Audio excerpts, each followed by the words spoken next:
My sister's text arrived at 9:11 in the evening, right as I signed the deal of a lifetime. She wrote, "Don't come to Easter. Your job is too embarrassing." I did not argue. I just replied, "Understood." She had no idea that on Sunday morning, my face would headline the business section, but the real chill came from a stranger calling minutes later, claiming they had just purchased what she had secretly sold. My name is Harper Caldwell, and if there is one thing I have mastered in 29 years of being the invisible daughter, it is the art of silence. The silence in my apartment was heavy, the kind that usually precedes a storm or a very lucrative wire transfer. It was 9 o'clock on a Thursday night in Seattle.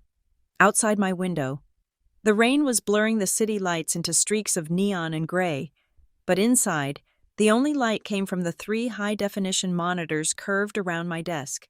They were my cockpit, my shield, and the only place where I truly existed. I took a sip of cold brew coffee, my eyes scanning the waterfall of data cascading down the center screen. To the untrained eye, it looked like chaos. To me, it was a symphony. It was the back-end architecture of Verilinx, the supply chain verification platform I had built from nothing but sleepless nights and spite. We were currently tracking 3 million distinct units of high-end electronics moving from Shenzhen to Long Beach, flagging anomalies that the human eye would miss. Tonight was not just a maintenance night. I was preparing to lock in the quarterly report that would accompany our Series B funding announcement. The valuation sitting on the spreadsheet in front of me was a number that would make my father choke on his scotch. It was a number that proved I was not just surviving, I was conquering. But my family did not know that.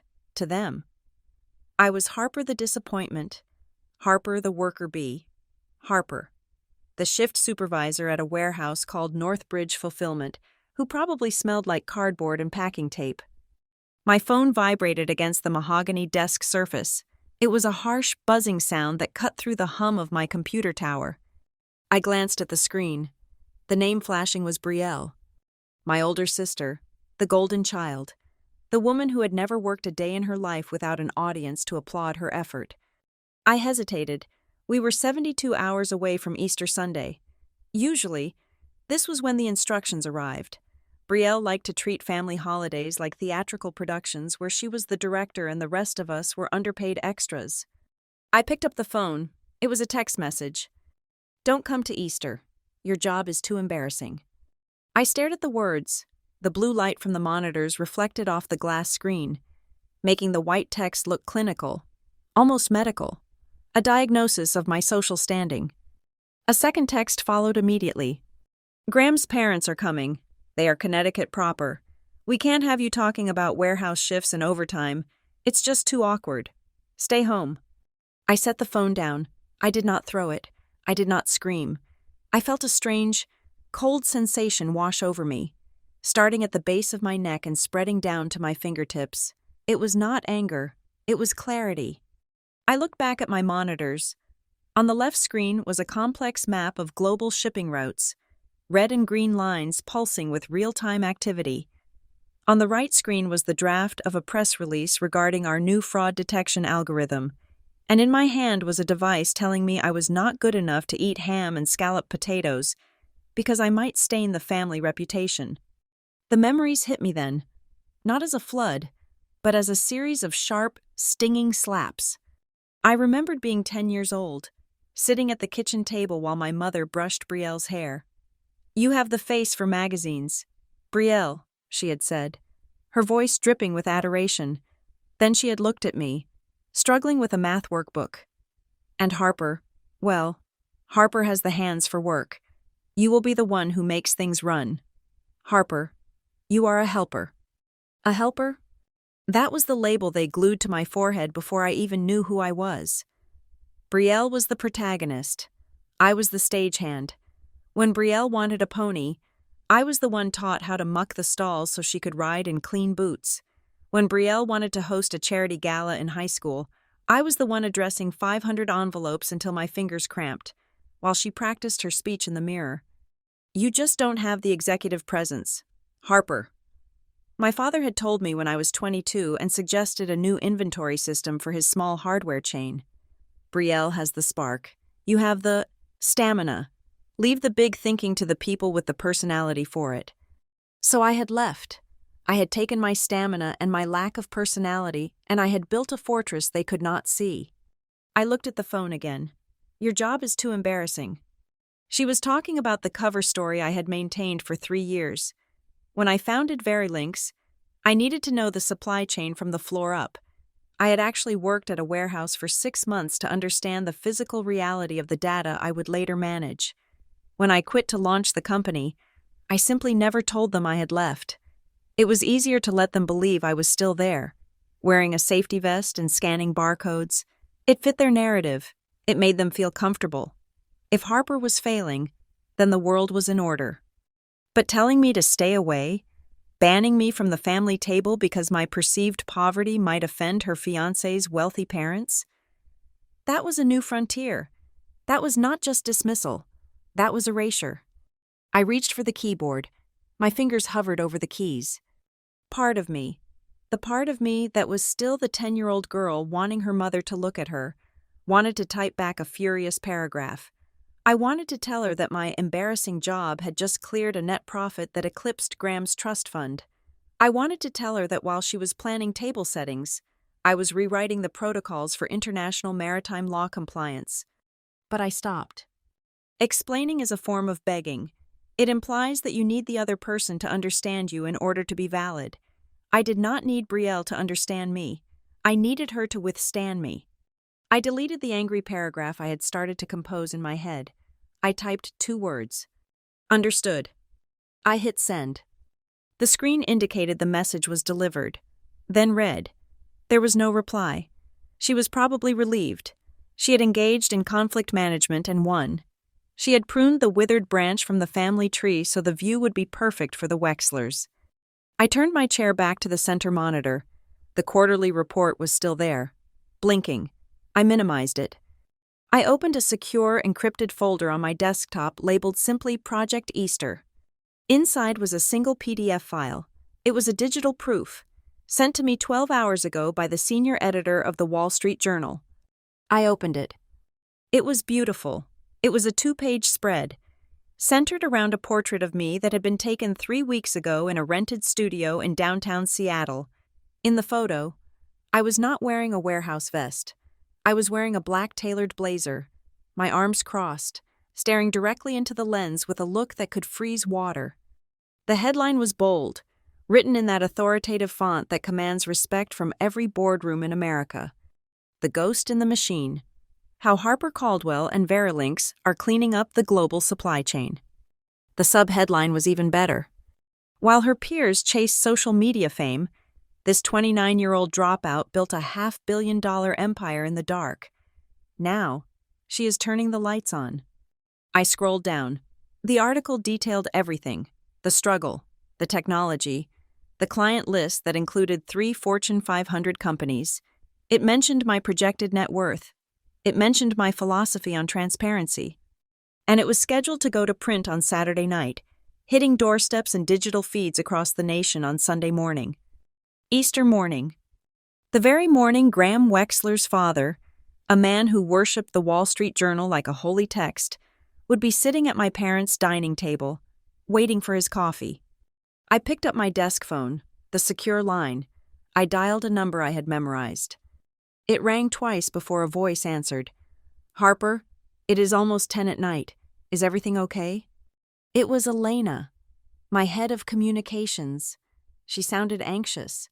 We had spent weeks debating whether to do this interview. I was a private person. I hated the spotlight. Elena had been the one pushing for it, saying we needed the credibility for the next round of hiring. I'm fine, Elena, I said. My voice was steady, void of the tremors that had shaken me just moments ago. Did you want to review the copy one last time? She asked. We have until noon tomorrow to pull it or make edits. I know you were nervous about the personal angle. I looked at the text message from Brielle one last time. Your job is too embarrassing. No edits, I said. The copy is perfect. Okay, Elena said, sounding relieved. So we are green for Sunday? We are green, I replied. But Elena, I have one specific instruction. Name it. Make sure there are no leaks before Sunday morning. I want the digital drop to coincide exactly with the print distribution. 6 in the morning, Eastern Standard Time. That is standard procedure, Harper. But why the emphasis? Because, I said, leaning back in my chair. Surprise is a tactical advantage. You sound different, Elena noted. You sounded worried yesterday. Now you sound like you are going into battle. I am not going into battle. Elena, the battle is over. I am just signing the peace treaty. It just happens to be a treaty written in fire. I see, she said, though I knew she didn't. I will confirm with the editor first thing in the morning. Good. Good night, Elena. I hung up the phone. The apartment was quiet again, but the heavy feeling was gone. In its place was a humming vibration, the kind you feel when you stand next to a high-voltage generator. I looked at my hands resting on the mechanical keyboard. They were not the hands of a helper. They were not the hands of someone who packed boxes. They were the hands of a woman who had spent 10 years building a weapon, brick by brick, code by code, waiting for the moment when she would be forced to use it. Brielle wanted me to be invisible for Easter. She wanted me erased so her picture-perfect tableau would not be marred by the reality of her sister's failures. I would give her exactly what she asked for. I would not be at the table. I would not be in the house. But I would be everywhere. I looked at the enter key. My finger hovered over it, ready to close the folder and return to my work. I felt a small, grim smile touch the corners of my mouth.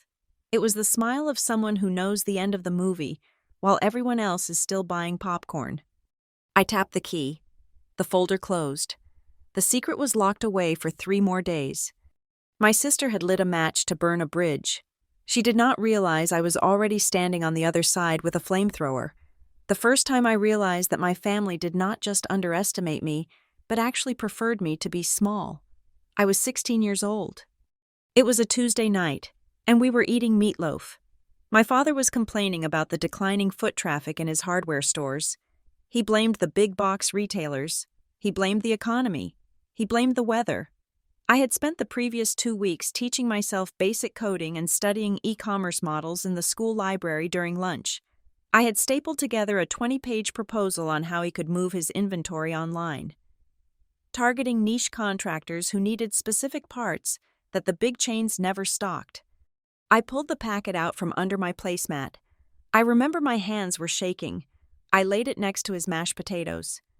I said, "Dad, I think I know how we can increase sales by 15% in the first quarter." He did not even pick it up. He glanced at the cover page, where I had drawn a clumsy logo, and then he looked at my mother and laughed. It was not a mean laugh, which somehow made it worse. It was a gentle, dismissive chuckle, the kind you give a toddler who claims they can fly. "Harper, honey," he said, wiping his mouth with a napkin, "you are sweet to worry, but business requires a certain kind of aggression, a certain flair. Leave the ambition to Brielle. You are better at the support work. Why don't you focus on organizing the stockroom this weekend?" Brielle, who was failing algebra but had just been voted junior prom princess, beamed at him. She reached over and patted my hand. "It is okay.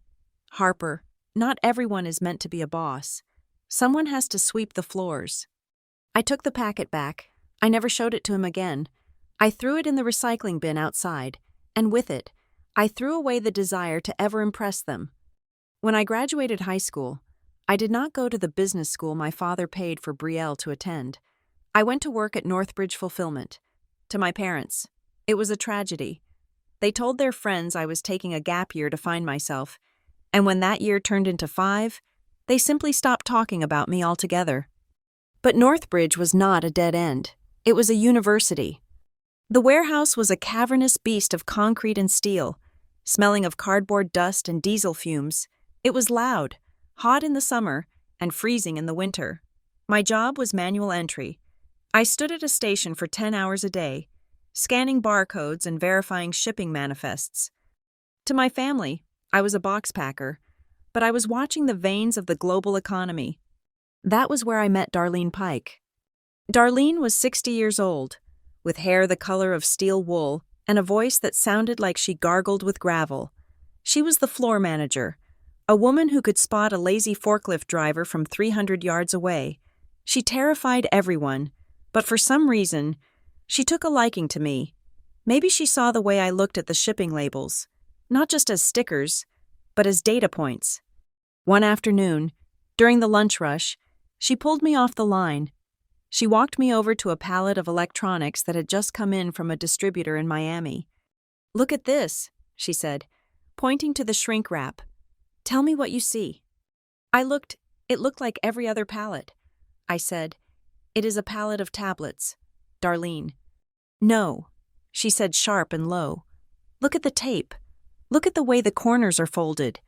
This pallet was opened and resealed. The weight on the manifest says 500 pounds. The scale says 498. 2 pounds are missing." "So?" I asked.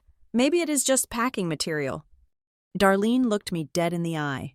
"In this business, Harper, nothing is just anything. 2 pounds is 3 tablets.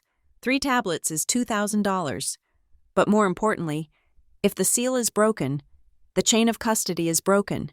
If you cannot see where it has been, you cannot trust what it is." She tapped her temple. "The supply chain is a map of truth. Where it gets blurry, that is where the crime lives.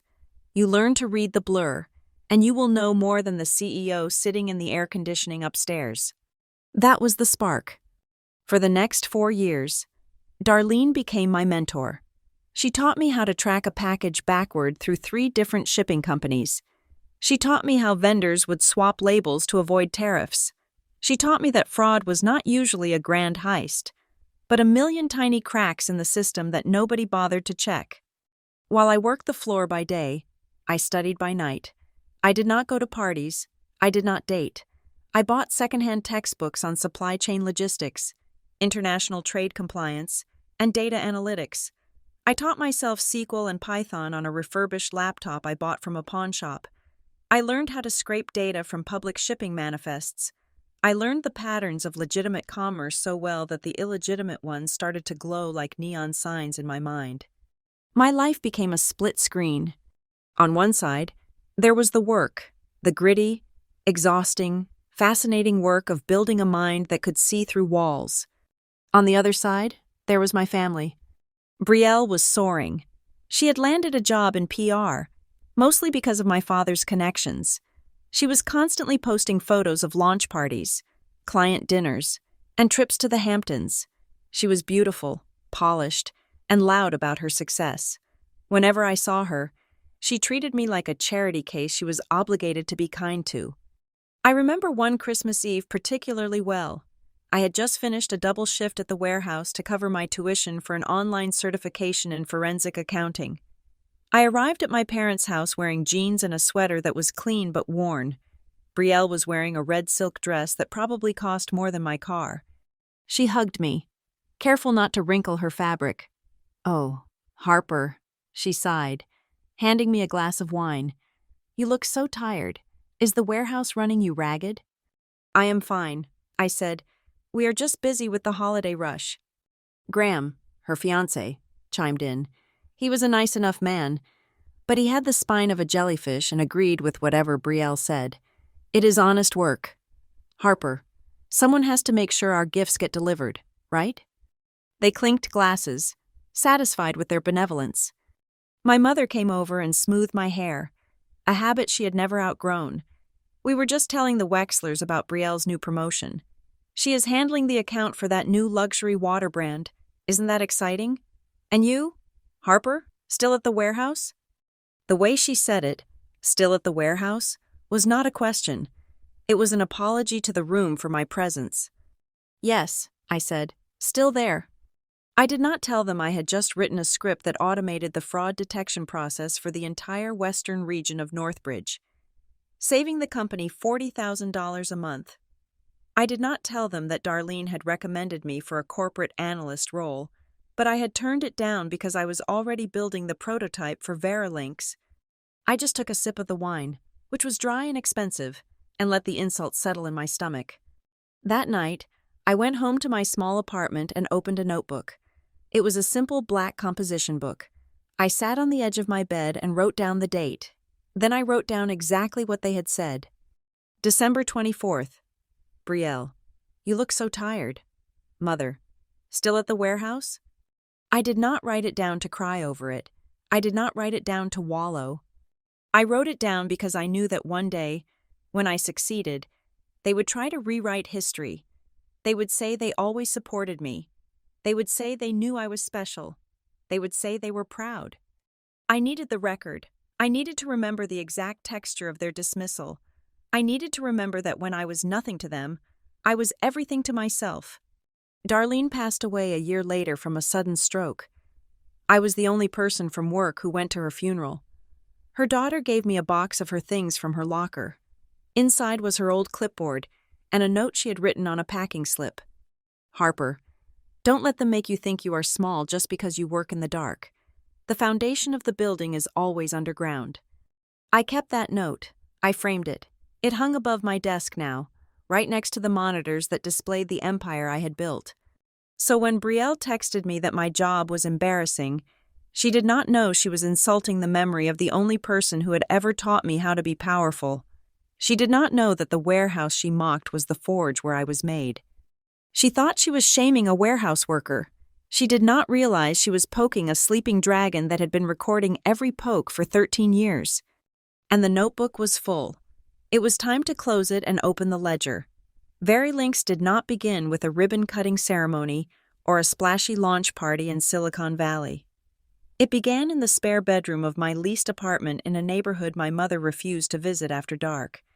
The concept was simple, though the execution was agonizingly complex. In my years at the warehouse, I had learned that the supply chain is a living, breathing organism. And like any organism, it leaves a genetic footprint. Every time a crate is moved, weighed, scanned, or signed for, it creates a data point. The fraud happened in the silence between those points. When a supplier claimed a shipment of organic cotton came from a farm in Turkey, but the shipping container weight didn't match the density of raw cotton, or the transit time was 2 days too short for sea freight, that was a lie. I built Verilinks to hunt those lies. I needed an army, but I could only afford a squad. I hired 3 people. They were not Ivy League graduates with polished resumes. They were hackers, data miners, and obsessives who, like me, preferred the company of code to people. There was Leo, a 19-year-old dropout who could bypass a firewall faster than he could tie his shoes. There was Sarah, a former actuary who saw patterns in numbers the way an artist sees color. And there was Jin, a quiet genius who specialized in geospatial tracking. I also retained Marcus, a semi-retired compliance lawyer who worked for me on a retainer that barely covered his coffee habit, mostly because he hated corporate bullies as much as I did. We turned my second bedroom into what we called the war room. We pushed the bed against the wall and brought in 4 long folding tables. We daisy-chained power strips until the fire hazard was probably significant. The room hummed with the heat of servers and smelled perpetually of cold pizza and stale espresso. For the first year, we were ghosts. We built the platform, layer by layer. We scraped public customs records, integrated with satellite tracking APIs, and built algorithms that flagged anomalies in real time. The market was ready for us. Even if they did not know our name yet, the business world was terrified. A single scandal, slave labor in the supply chain, counterfeit parts in an engine, toxic materials in a toy, could wipe out $1 billion of stock value overnight.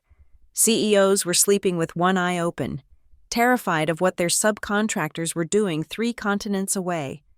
We sold them peace of mind. But we sold it cheaply at first.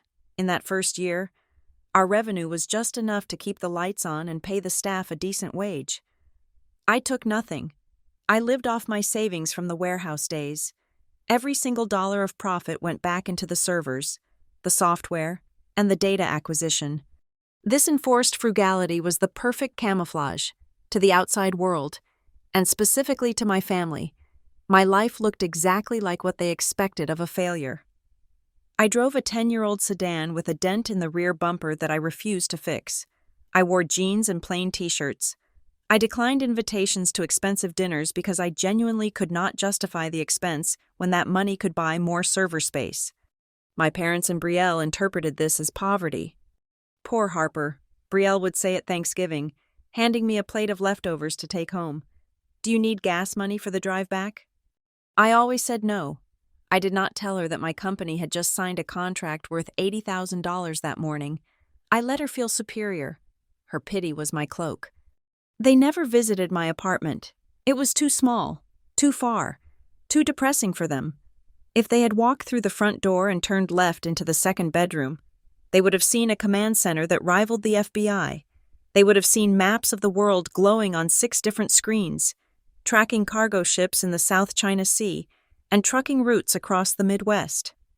But they never came, and so the empire grew in the dark. The turning point came 18 months in. We landed a trial contract with a mid-sized automotive parts manufacturer called Apex. They were nervous. They had been hearing rumors that one of their premium steel suppliers in Southeast Asia was cutting corners. But all the paperwork looked perfect. The certificates of origin were stamped. The quality assurance reports were clean. They gave us access to their data for a 90-day pilot. 2 weeks in, late on a rainy Tuesday, Sarah stood up from her desk. "Harper, come look at this," she said. Her voice was tight. I walked over. On her screen was a visualization of a shipment of high-grade steel bolts intended for brake assemblies. The paperwork said the steel was smelted in a top-tier foundry in South Korea. "Look at the transit logs," Sarah said, pointing to a jagged line on the map. The container left the port in Busan on the 4th. It arrived in Los Angeles on the 18th. That is a 14-day transit. "Standard," I said. "Yes," she replied. "But look at the weight logs from the crane at the transfer hub in Singapore. The container got lighter by 400 pounds during the transfer. And look at the isotopic signature of the random sample tested at the port. It matches cheap recycled alloy from a sanctioned mill in a completely different country." I leaned in. The paperwork said South Korea. The data said the container had been opened in a free trade zone, the high-grade steel swapped for cheap knockoffs, and the difference in weight filled with packing peanuts. Then it was resealed with a counterfeit tag. The supplier was not just cutting corners, they were laundering the entire product. If those bolts went into cars, they would shear off under high-speed braking. People would die. I picked up the phone. It was 3 a.m, but I called the VP of Operations at Apex. "You need to halt the line," I told him. He was furious at first. He screamed about downtime costs. He screamed about production schedules. He asked who the hell I thought I was. "I am the person looking at the truth," I said calmly. "Go down to the warehouse floor. Open container number ending in 492. Take a bolt. Put it in a vise and hit it with a hammer. If it bends, I am wrong. If it snaps like glass, you owe me a contract." He hung up. I sat in the war room with my team. We did not speak. We just watched the clock. 40 minutes later, the phone rang. The VP's voice was shaking. It snapped. He said, "We tested 10 of them. They are all garbage. We were about to install these in 50,000 units." That night, VeriLink saved Apex from a recall that would have cost them $60 million and likely bankrupted the company. The check they wrote us for the permanent contract had 6 zeros. But more valuable than the money was the reputation. In the world of logistics, news travels faster than the cargo. Apex told their logistics partners. Their partners told their insurers. The insurers told the banks. Suddenly, we were not cold calling anymore. The phone in the spare bedroom started ringing. Pharmaceutical companies wanted to know if their temperature-controlled vaccines were actually staying cold. Luxury fashion brands wanted to know if their Italian leather was actually coming from Italy or a sweatshop in a basement. We scaled up. I moved the team out of my apartment and into a nondescript office building in an industrial park. It wasn't fancy, no glass walls or ping-pong tables, but it was secure. We hired 10 more analysts. We built a proprietary AI. By the time Brielle was planning her engagement party, VeriLinks was analyzing 4% of all container traffic entering the port of Seattle. I could have bought a penthouse. I could have bought a Porsche. I could have walked into my parents' house wearing a Rolex and slammed my bank statement on the dining table. But I didn't. I stayed in the apartment. I kept the old car. Why? Because I knew my family. If I told them I was successful, the dynamic would shift instantly, but it would not shift to respect. It would shift to entitlement. My father would want to advise me on strategy. Despite knowing nothing about tech, my mother would want to redecorate my office. And Brielle? Brielle would want a job. She would want a title. She would want to be the face of the company because she was the pretty one. And surely I needed help with the social side. They would consume my success just as they had consumed my confidence when I was a child. They would take credit for it. They would say, "See? We pushed her. We made her tough." I refused to give them that narrative. I wanted something else. I wanted the reveal to be absolute. I wanted them to realize that while they were busy looking down on me, I had built a skyscraper that blocked out their sun. So I became a master of deflection. When the industry magazines called for interviews, I declined. When business podcasts reached out, I sent a written statement. I kept my name off the website, listing only the Very Links team. I became the ghost in my own machine. The only person who knew the full scope of what I was doing was my lawyer, Marcus. One afternoon, looking over our year-end financials which showed a net profit margin of 40%. He took off his glasses and looked at me. "Harper," he said, "you know you can't hide a whale in a swimming pool forever. Eventually, the water is going to spill over." "I know," I said, staring at the screen where a live map showed thousands of green dots moving across the ocean. "What are you waiting for?" he asked. "I am waiting for the right moment," I replied. I did not know then that the moment would come in the form of a Wall Street Journal reporter named Elias Thorne, and that the catalyst would be my own sister deciding I was too shameful to eat ham with her future in-laws. But looking back, I realized I was not just building a business, I was building a trap, and I had spent 3 years sharpening the spikes. Success is noisy. That is the first thing they do not tell you in business school.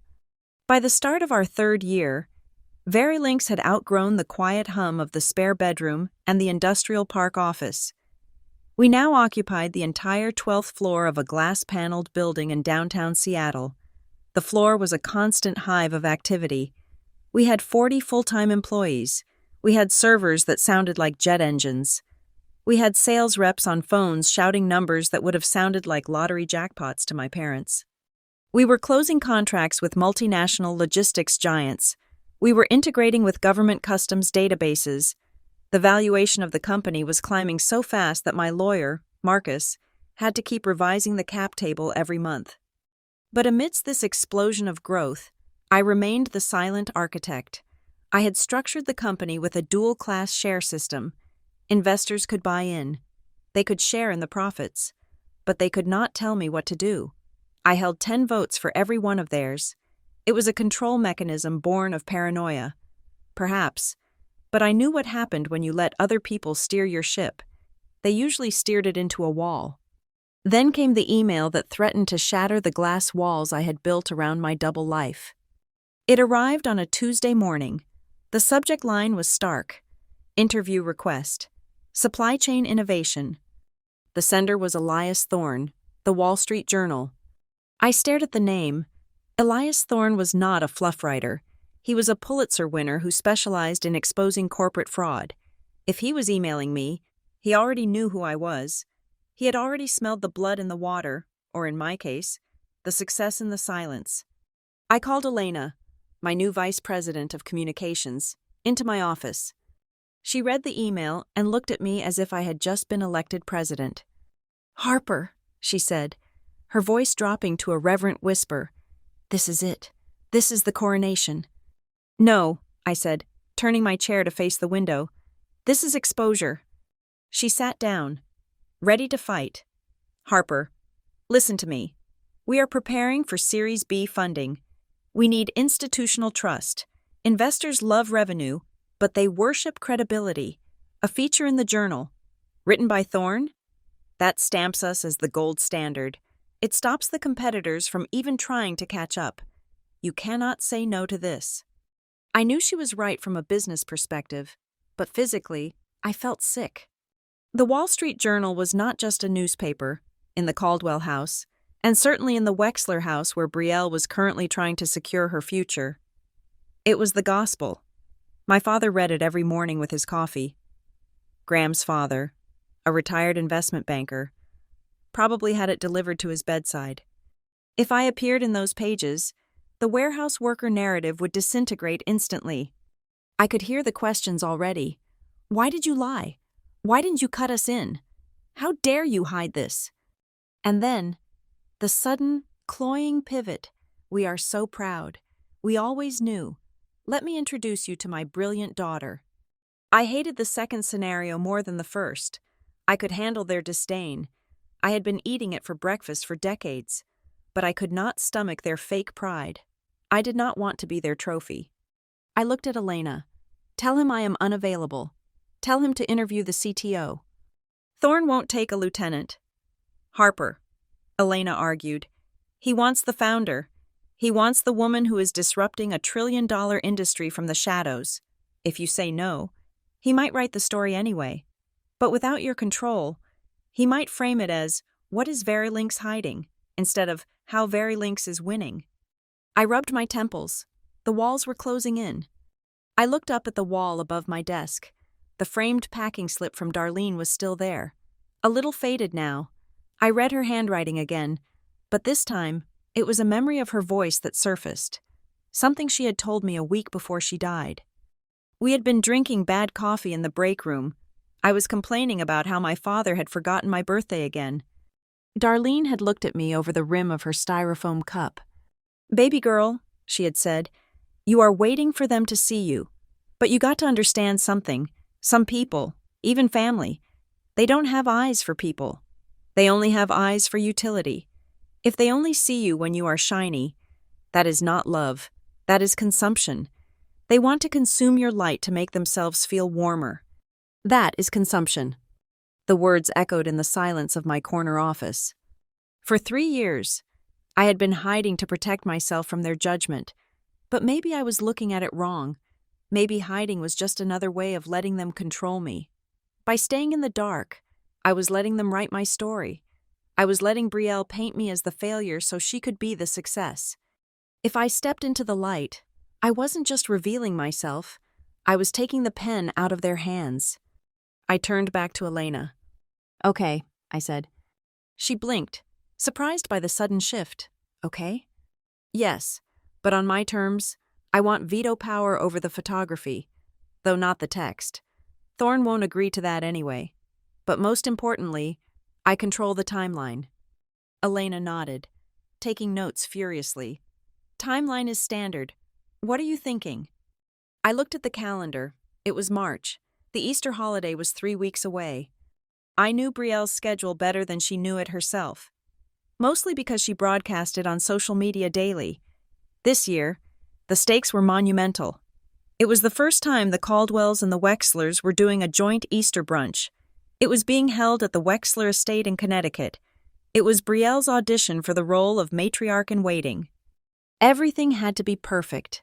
The food, the decor, the guests, and especially the absence of the embarrassing sister who worked in a warehouse. I pointed to the calendar. I want the piece to run on Sunday. April 9th, I said. Elena checked her phone. That is Easter Sunday. I know. I said, it is a slow news day. People are at home. They have time to read long-form features. And, she prompted, sensing there was more. And I said, a cold calm settling over me. It is a good day for a resurrection. Elena smiled. She didn't know the subtext, but she liked the strategy. I will call Thorne. Elias Thorne arrived 2 days later. He was a man who looked like he had been carved out of granite and dressed in a suit that cost more than my first car. He did not smile when he shook my hand. He looked at me with the scrutiny of a biological researcher examining a new specimen. He did not just interview me, he investigated me. For 3 days, he shadowed my every move. He sat in the corner of the war room while we tracked a suspicious shipment of pharmaceuticals from Mumbai. He watched me dress down a supplier who tried to bribe one of my analysts. He demanded to see the raw code. He demanded to speak to the lowest level employee to check the culture. He was looking for the crack. He was looking for the fraud. On the third day, we were sitting in the conference room. He had his notebook open. "You live simply," he observed. "I checked your public records. You drive a 10-year-old Honda.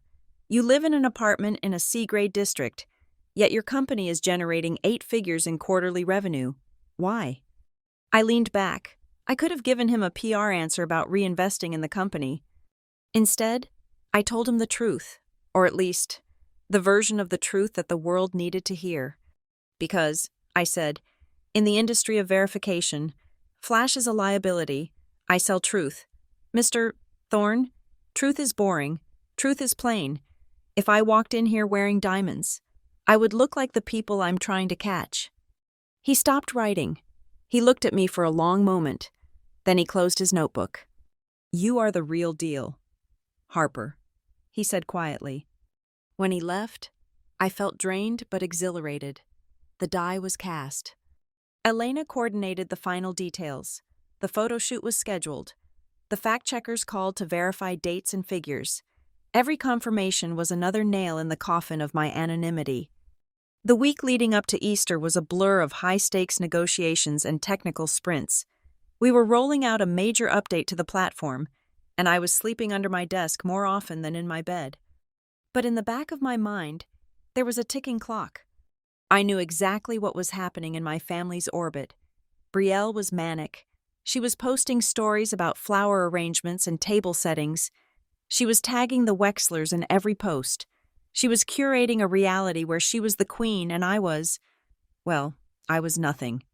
Then came the text. I was in the middle of a code review when my phone buzzed. It was the message I had been half expecting, half dreading. "Don't come to Easter. Your job is too embarrassing." I read it. I read the follow-up about the Wexlers and the awkwardness. It was the final confirmation. If I had harbored any guilt about upstaging her big day, any lingering loyalty to the sister bond, that text severed it. She wasn't just uninviting me. She was ashamed of me. She was protecting her fantasy from my reality. I looked at the date on my computer screen. 3 days until Sunday. The Wall Street Journal had already sent the final layout to the printers. The digital team had keyed the article to go live at 6 in the morning. I did not feel anger. I felt the cold, hard satisfaction of a chess player who watches their opponent move their queen into a trap, thinking it is an attack. Brielle thought she was banishing me to the shadows. She did not know that she was merely clearing the stage for my spotlight. I replied to her text with that single word, "Understood." Then I picked up the phone and called Elena. "Lock it in," I said. "No changes, no delays. And Elena?" "Yes, Harper?" "Make sure the digital placement is on the front page of the business section, above the fold." "Consider it done." I hung up and turned back to the window. The city was wet and gray, but for the first time in years, I saw it clearly. Sunday was coming, and the embarrassing sister was about to become the headline. 3 days before Easter. The silence of my office was broken not by a business crisis, but by the vibration of my personal cell phone. It was sitting on the corner of my desk, face up. I was in the middle of reviewing the final load testing results for our server architecture, ensuring that the influx of traffic from the upcoming article would not crash our site. The numbers were green. The capacity was steady. Everything in my professional world was fortified, redundant, and secure. Then the screen lit up. It was Brielle. I stopped typing. Usually, Brielle called if she wanted something. A text meant she wanted to say something she did not want to hear a response to. A text was a decree. I picked up the phone. The message was long. A block of gray text against the white background. I read it once, then I read it again. Then I placed the phone back on the desk and stared at it as if it were a radioactive isotope I had just discovered in a shipment of lead. "Hey, Harper," she wrote.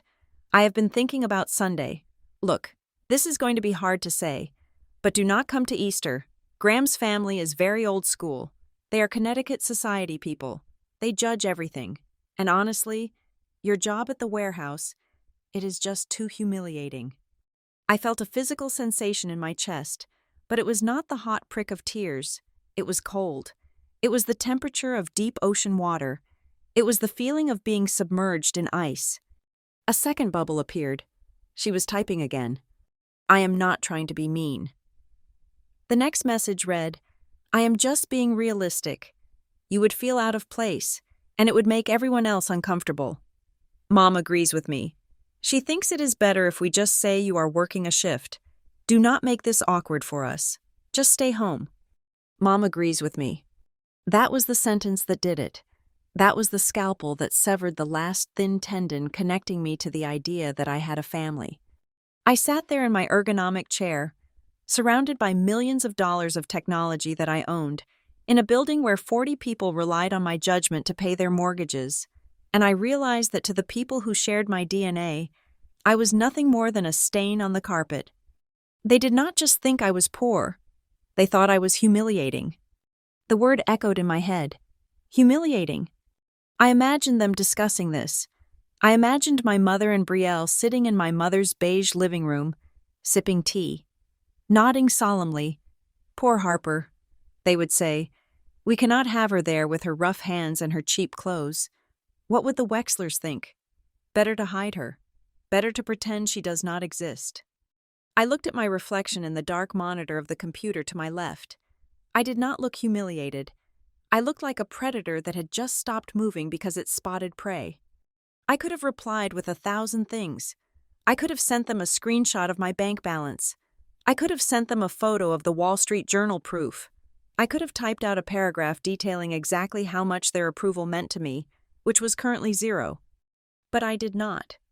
If I argued, I was playing their game. If I defended myself, I was accepting their premise that I needed defending. I wanted them to walk into the trap blind.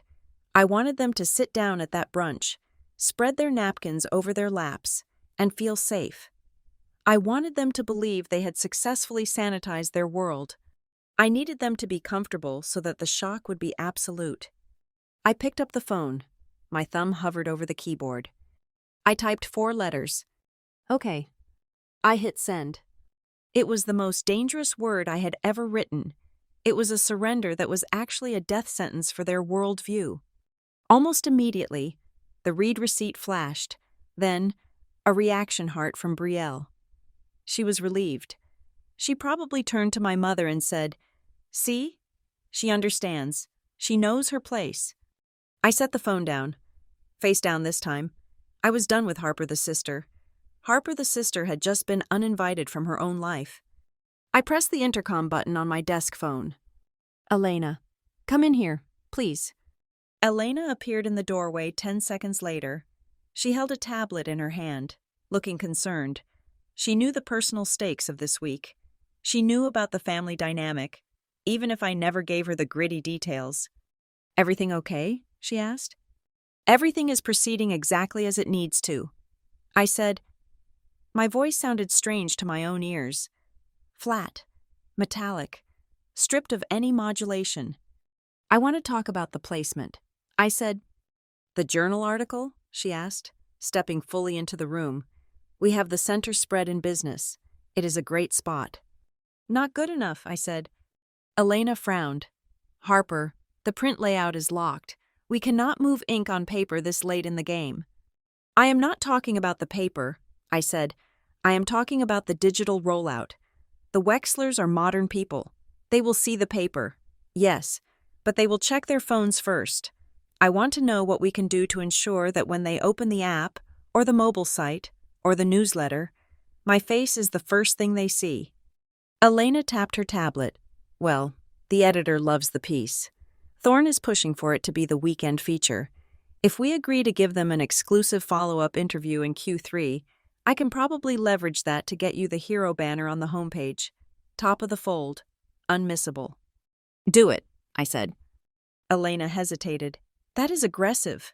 Harper, that puts you on the same visual hierarchy as heads of state and Fortune 100 CEOs. Are you sure you want that level of heat? You have spent 3 years hiding in a cave. This is walking out of the cave and launching a flare gun. I looked at the phone lying face down on my desk. I do not want heat. Elena, I said, I want a supernova. I want it to be impossible for anyone with an internet connection to not know who owns Verilinks by 9 o'clock Sunday morning. Elena studied my face. She saw something there that made her stop arguing. She nodded slowly. I will make the call, she said. Top of the fold. Hero banner. She turned to leave, then paused. Harper? Yes? You know that once we do this, you can never go back to being the girl in the warehouse, right? This kills that persona. That persona died 5 minutes ago, I said. Elena nodded and closed the door. I was alone again. The hum of the servers seemed to get louder. I opened the bottom drawer of my desk. It was a drawer I rarely opened. Inside, pushed to the back behind a stack of hard drives, was a small, heavy steel box. It was a fireproof document safe, no bigger than a hardcover book. I pulled it out and set it on the glass surface of my desk. The metal made a heavy thud that sounded final. I stared at it. For years, I had kept this box as a fail-safe. It contained a document I had obtained years ago, a piece of paper that I had hoped I would never have to use. It was my nuclear option. It was the thing that proved that Brielle was not just mean, and not just shallow, but legally compromised. I had told myself I would only use it if they tried to destroy me. Your job is too embarrassing. Mom agrees. They had not just tried to destroy me, they had invalidated me. They had decided that my dignity was a fair price to pay for their social comfort. They had drawn the line. Now I was going to cross it. I reached out and spun the combination dial on the box. Left to 30, right to 10, left to 4. The latch clicked. I did not open it yet. I just rested my hand on the cold steel lid. I thought about the brunch on Sunday. I pictured the Wexler's estate in Connecticut. I pictured the crystal glasses and the linen napkins. I pictured Graham's mother asking where Harper was, and Brielle smiling her perfect, practice smile, saying, "Oh, poor Harper is picking up an extra shift. She really needs the overtime." They would sip their mimosas. They would feel superior. And then, phones would start to buzz. I patted the metal box gently, almost affectionately. Enjoy the silence while it lasts. Brielle, I whispered to the empty room, because when the noise starts, it is never going to stop. At exactly 6 a.m. on Easter Sunday, the world shifted on its axis, though the only physical sign was the soft blue light of a smartphone screen illuminating a dark kitchen counter. Harper stood there, waiting. She did not need an alarm. Her internal clock had been set to this specific moment for the better part of 5 years. The notification arrived with a silent, unassuming banner at the top of her screen. It was an alert from the Wall Street Journal. The headline was bold, uncompromising, and impossible to ignore. The Ghost in the Machine: How Harper Caldwell Built Verilinks into a $4.2 billion empire from the shadows. She stared at it. It was strange to see her name, which usually occupied the smallest font on family wedding invitations or the bottom of group emails, displayed in the heavy, authoritative typeface of the world's most respected financial publication. She tapped the notification. The article loaded instantly, featuring a candid photograph of her taken 3 weeks ago. She was walking out of a server farm in Nevada, looking intent, dressed in a sharp black coat, holding a tablet. She looked powerful. She looked nothing like the daughter who was supposed to be bringing the ice to the Easter brunch today. Harper set the phone down on the marble countertop. She did not open the article to read the text. She had memorized the draft during the interview process. She knew it detailed the $200 million seed round she had secured anonymously. She knew it outlined the proprietary data architecture that now powered 60% of the logistics networks in North America. She knew it quoted industry titans calling her a prodigy of efficiency. She turned away from the screen and pressed the button on her coffee maker. The machine whirred to life, a grounding, familiar sound. Then, the bomb detonated. It started with a single vibration against the marble, then another, then a continuous, angry buzz that made the heavy device skitter slightly across the stone surface. The screen lit up in a strobe effect of notifications. LinkedIn requests, Twitter mentions, Instagram follows, WhatsApp messages. The names flashing across the lock screen were a roster of her past. People from high school she had not spoken to in 10 years. Former colleagues who had mansplained spreadsheets to her. The manager at the internship who fired her for lacking initiative. They were all suddenly desperately awake at 6:15 in the morning, compelled by the shockwave of the news. "Oh my God. Is this real? I always knew you were up to something. Congrats. Superstar. We should grab coffee. Harper, call me." The phone rattled against the counter like a trapped insect. It was a physical manifestation of the noise she had successfully filtered out for years. This was the explosion of the quiet. Every vibration was a person realizing they had miscalculated her value. Harper watched the screen for a moment, her pulse steady. She poured her coffee, the steam rising in the cool morning air, and took a sip. It tasted like vindication, bitter and hot.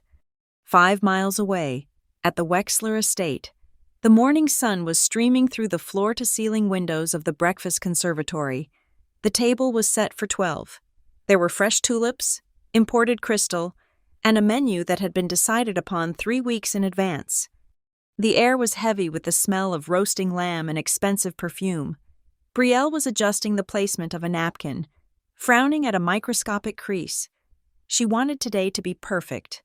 Graham's mother was critical of disorder, and Brielle felt the constant, gnawing pressure to prove she was the perfect counterpart to the Caldwell-Wexler alliance.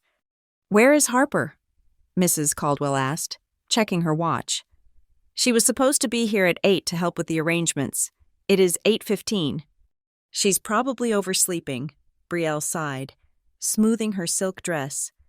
"I told her specifically that today was important. Graham needs everyone on their best behavior."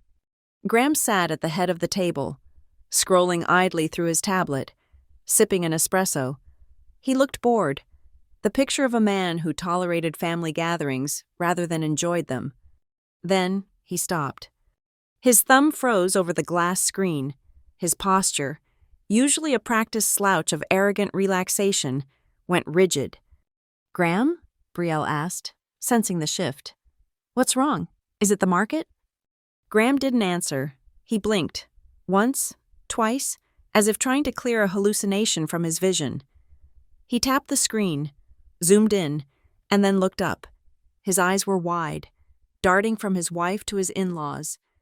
"Is this a joke?" Graham whispered. "What?" Mr. Caldwell asked, buttering a roll. "Harper," Graham said, his voice cracking slightly. He cleared his throat.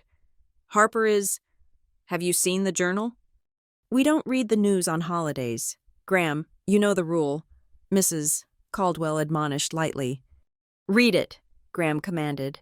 The tone was sharp, devoid of his usual deferential charm. "Open the Wall Street Journal app, right now." The urgency in his voice cut through the brunch chatter. Slowly, phones were retrieved from pockets and purses. Silence descended on the conservatory, thick and suffocating. Brielle unlocked her phone. The notification was already there. Trending. She clicked it. She saw the photo. The woman in the picture looked like Harper, but sharper, harder, more expensive. And then she saw the number. $4.2 billion. The words swam before her eyes. 4.2 billion. That was not a lottery win. That was not a lucky stock trade. That was empire money. That was more than the Wexler and Caldwell estates combined, multiplied by 10. "This must be a mistake," Mrs. Caldwell said, her voice trembling. "Very links? I thought she was working for a nonprofit. She said she was doing data entry." "She owns it," Graham said, his voice hollow. "She is the majority shareholder.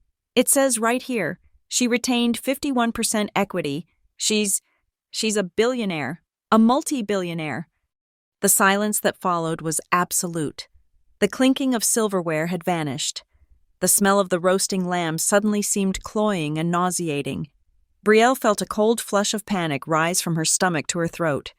She thought about the conversation last week, where she had lectured Harper on fiscal responsibility because Harper was driving a 5-year-old sedan. She thought about the check she had written Harper for her birthday, $100, and how she had felt generous doing it. She lied to us, Mr. Caldwell said, his face reddening, but it wasn't anger in his eyes. It was a terrifying, hungry calculation. Why would she hide this? Call her, Graham said, looking at Brielle. Call her right now. Back in her kitchen, Harper's phone had not stopped vibrating for 45 minutes. It was moving across the counter on its own power. She picked it up. The lock screen was a chaotic waterfall of messages from the people currently sitting at the brunch table. Brielle's texts had shifted rapidly in tone. 8:05 in the morning. Where are you? Mom is annoying me. 8:20 in the morning. Harper? 8:21 in the morning. Pick up the phone. 8:23 in the morning. Graham's mom is asking questions. This article, is it real? Call me back immediately. We need to talk before you say anything to the press. Harper swiped the notification away. Then came a message from her father. Dad, I do not understand why you felt the need to deceive your own family. We are hurt. We could have helped you. Also, the article mentions a valuation. Is that liquid or stock? We need to discuss estate planning immediately. Harper let out a short, dry laugh. It took them less than 10 minutes to pivot from deceived to estate planning. Then, a message from Graham. It was distinct from the others. It was professional, polite, and terrified. Graham. Harper. Incredible news. Truly. I always knew you had a unique mind. I was just reading about your server architecture. It overlaps significantly with some logistics work my firm is handling in the Southeast. There could be a lot of synergy there. Let's not let family drama get in the way of a massive opportunity. Let's talk numbers. They were all terrified. They were terrified because the dynamic had not just changed, it had been obliterated. They were no longer the benevolent benefactors tolerating the failure of the family. They were small planets, suddenly realizing they were orbiting a sun they had ignored. Harper did not reply. She did not type out a witty retort. She did not explain herself. She did not justify the years of silence, the late nights, the sacrifices, or the insults she had swallowed. She held the side button of her phone down. The screen darkened. The option to slide to power off appeared. She slid her thumb across the glass. The buzzing stopped instantly. The kitchen was quiet again. Harper picked up her car keys. She didn't take the sedan. She walked out to the garage, past the sensible car she kept for appearances, to the back corner where a dust sheet covered a vintage motorcycle she had bought with her first dividend check 2 years ago. She drove out of the city, away from the manicured lawns of the suburbs, away from the brunch that was currently dissolving into chaos. She drove for 40 minutes until the buildings became shorter, grittier, and more industrial. She pulled up to an old, rusted warehouse in the shipyard district. It was abandoned now, the windows broken, the lot filled with weeds. This was where it had started. 6 years ago, this was where she had been fired from her first job as an analyst. Her boss had stood right there, on that loading dock, and told her that she lacked the strategic vision to function in the real world. He had told her she was destined for administrative support. She had sat in her car in this parking lot and cried for 2 hours. And then, she had wiped her face, opened her laptop, and written the first lines of code for what would become the Verilynx algorithm. Harper turned off the engine. The silence of the shipyard was heavy and peaceful. She looked at the loading dock. She wasn't angry at the memory anymore. She wasn't angry at her family. Anger required energy, and she had no energy left to waste on things that did not matter. She got out of the car and leaned against the hood, crossing her arms. She looked at the ghost of her younger self, the girl crying in the front seat of a Honda Civic, thinking her life was over. "You did good," she whispered to the empty air. She stood there for a long time, just breathing. The phone in her pocket was a dead weight, a brick of silicon and glass that held the noise of the world at bay. She was not going to brunch. She was not going to call them back. Not today. Today was Easter, a day of resurrection, and Harper Caldwell had finally risen. I did not answer the phone when I returned from the warehouse. I did not answer it at noon. I did not answer it at 3 in the afternoon.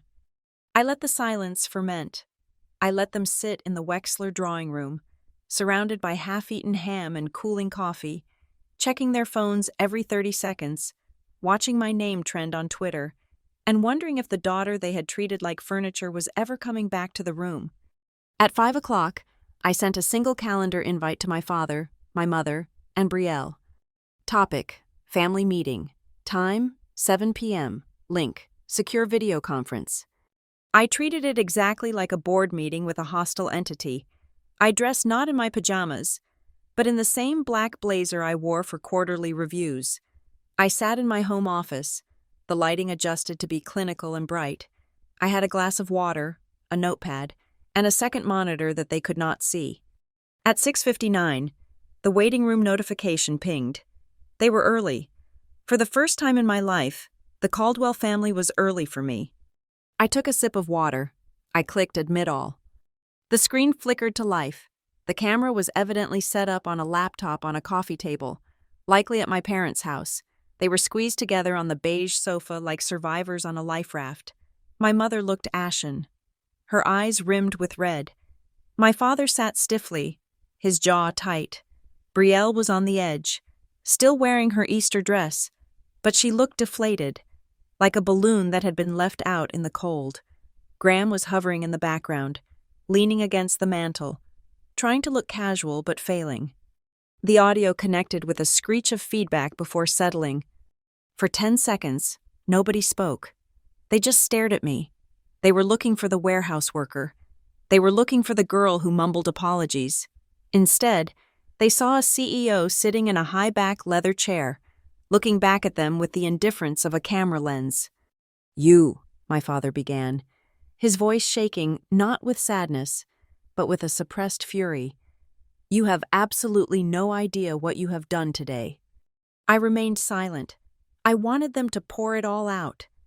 "We looked like fools," he continued, his volume rising. "The Wexlers, Graham's father.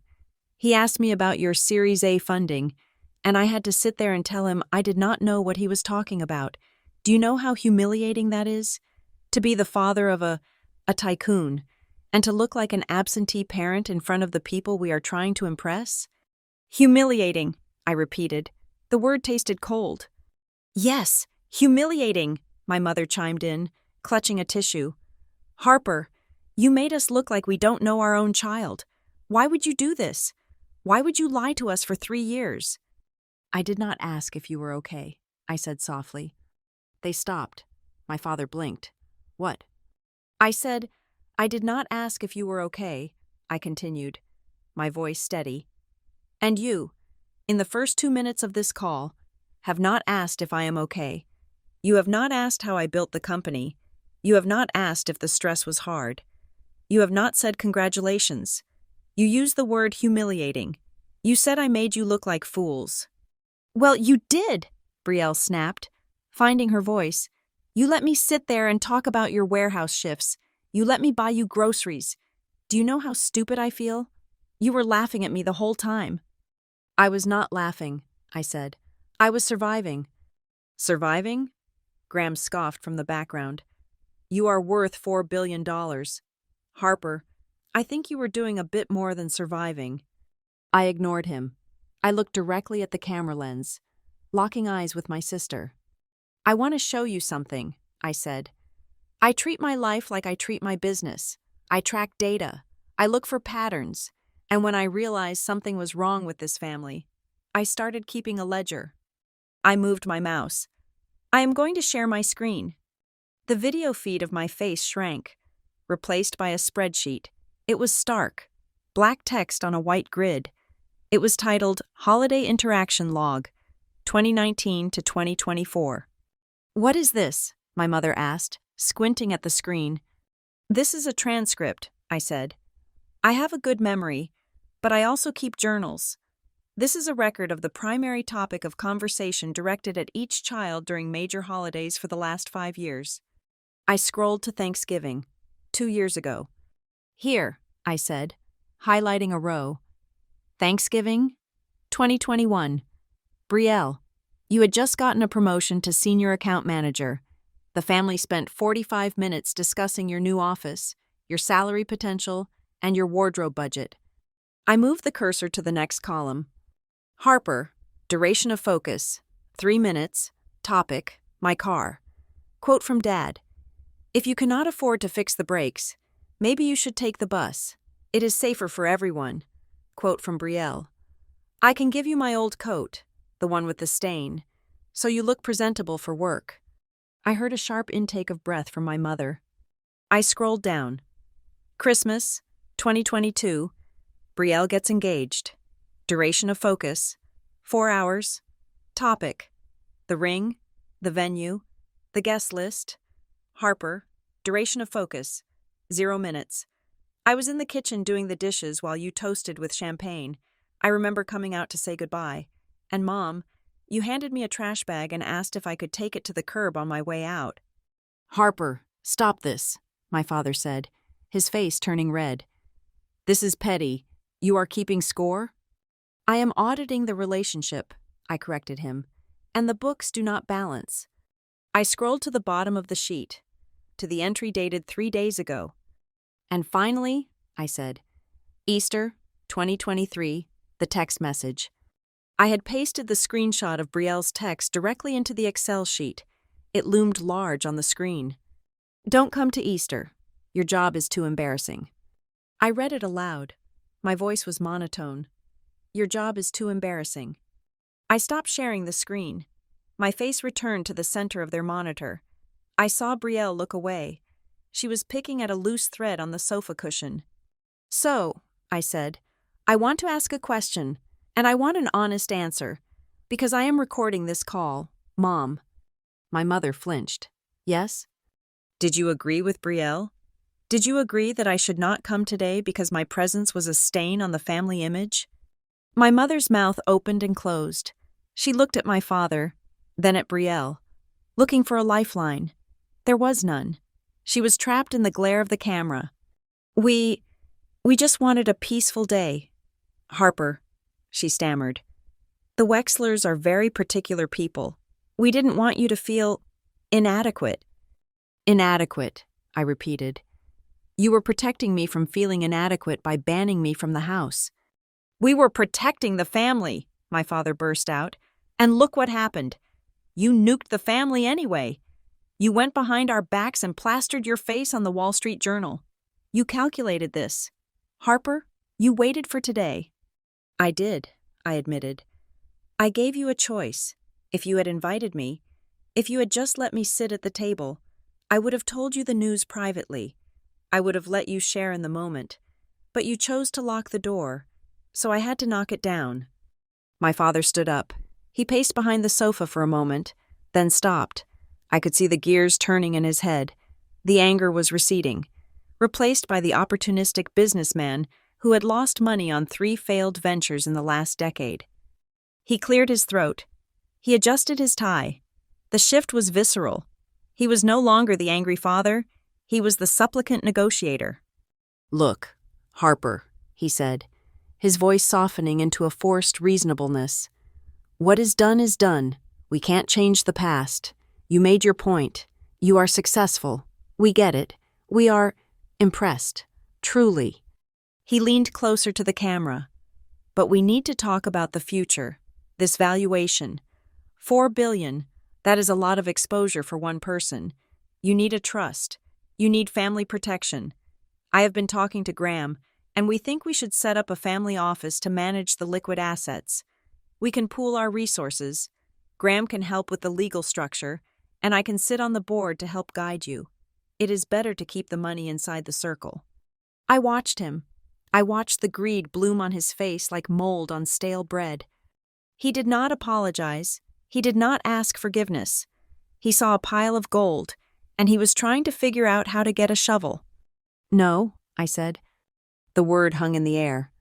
What do you mean, no? My father asked, his smile faltering. We are family. You can't trust outsiders with that kind of capital. We are the only ones who really know you. That is exactly the problem, I said. You don't know me. You know a version of me that you invented to make yourselves feel better. You know Harper the failure. You know Harper the charity case. You do not know the CEO of Verilinks. I am your father, he shouted. the mask slipping again. "You owe us! We raised you! We fed you!" "And I paid you back," I said. "I paid you back by making myself small so you could feel big. I paid you back by letting you use me as the punchline to your jokes for 10 years. The debt is paid. Dad, I am not an investment opportunity. I am not a venture capital fund for the Caldwell Family Rehabilitation Project. I am a person you decided wasn't good enough to eat ham with." "Harper, please," my mother wept. "Don't be like this. We are a family." "Are we?" I asked. I looked at Brielle. She was crying too, but it looked like the tears of a child who had dropped her ice cream, not a woman who felt remorse. "I have one last question," I said, "and then I am going to end this call." I leaned forward, bringing my face close to the camera, so they could see the absolute lack of hesitation in my eyes. "If that article had not come out this morning," I said slowly, enunciating every syllable, "if I was still just Harper from the warehouse, would any of you have called me today?" The silence stretched.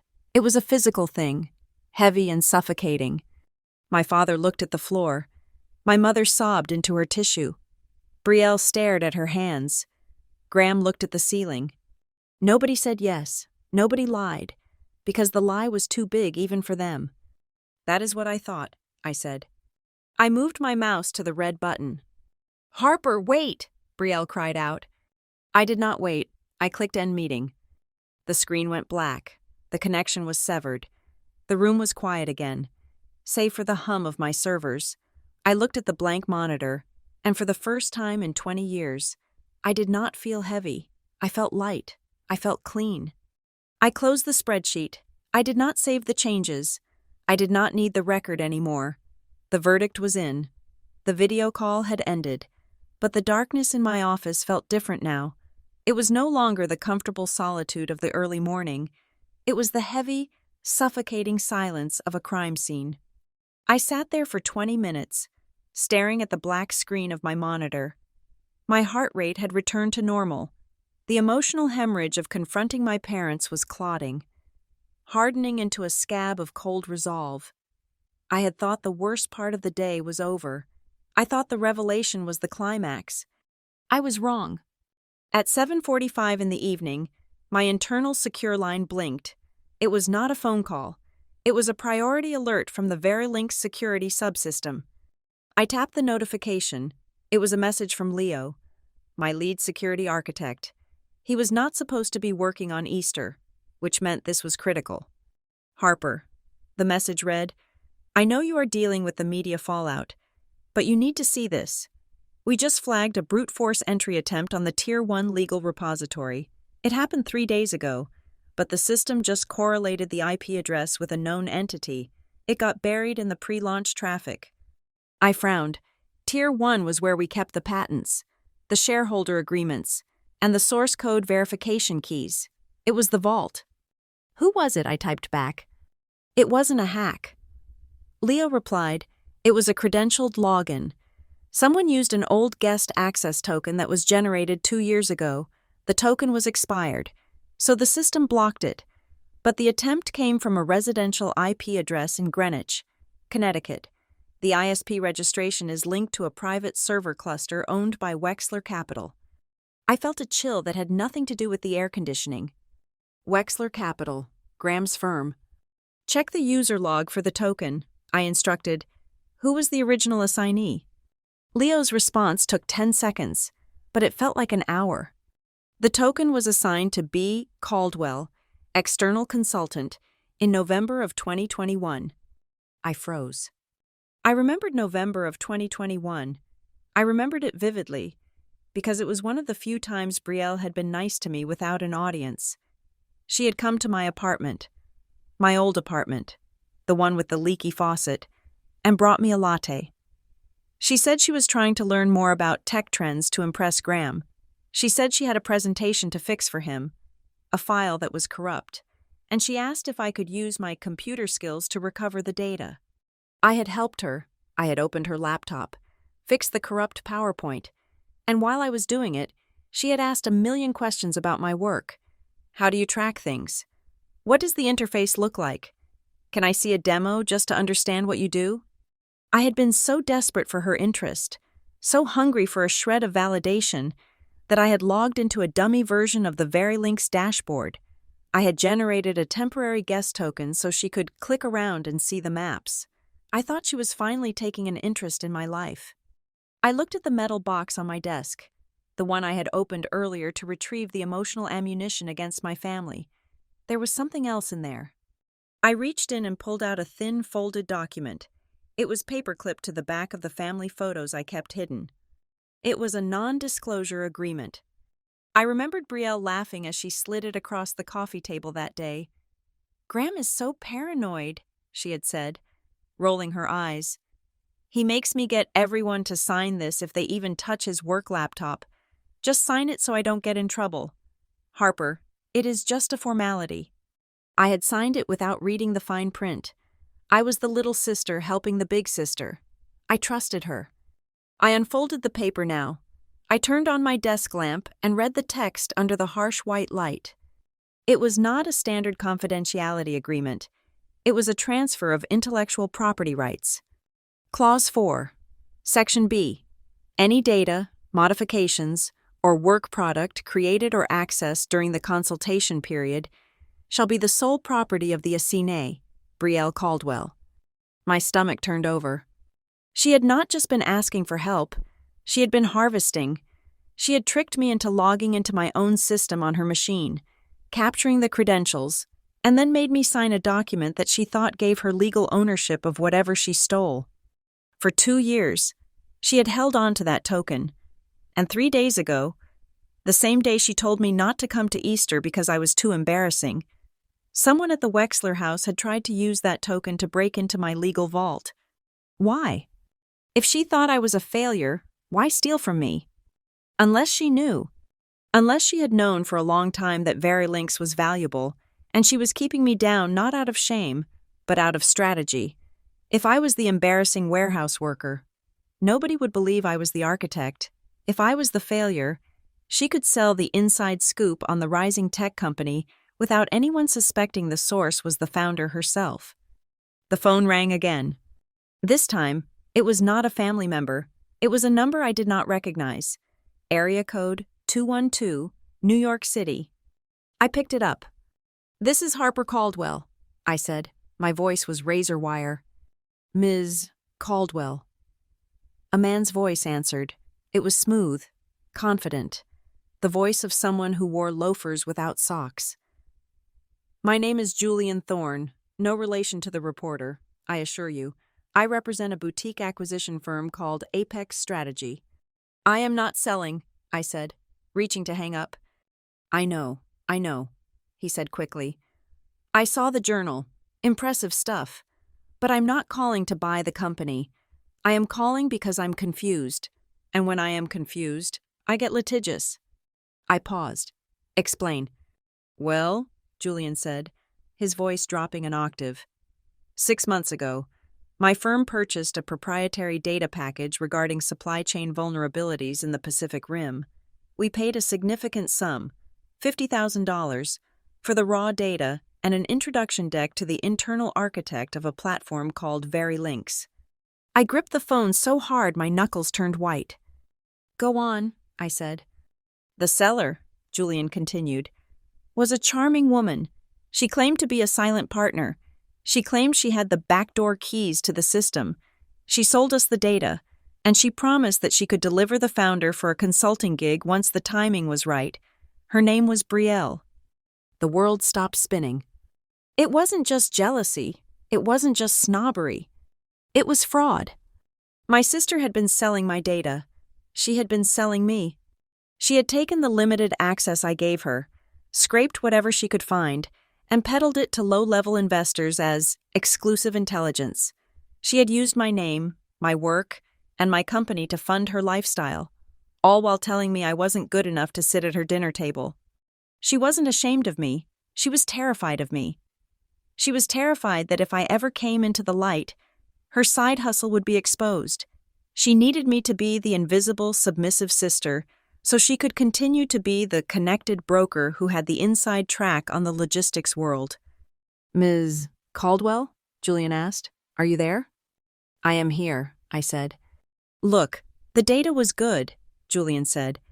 "But seeing the news today, seeing that you own 51%, it makes me wonder if the silent partner narrative was, shall we say, embellished. I don't like being played. Ms. Caldwell, if I bought stolen goods, I need to know." I closed my eyes. I took a deep breath. This was no longer a family drama. This was corporate espionage. This was a felony. Brielle had crossed the line from mean sister to criminal liability. If I protected her, I was complicit. If I let this slide, an Apex strategy used that stolen data to compromise my clients. Verilinks would be sued into oblivion. My duty was no longer to the bloodline. It was to the shareholders. It was to the 40 employees who trusted me with their livelihoods. I opened my eyes. I looked at the NDA on my desk.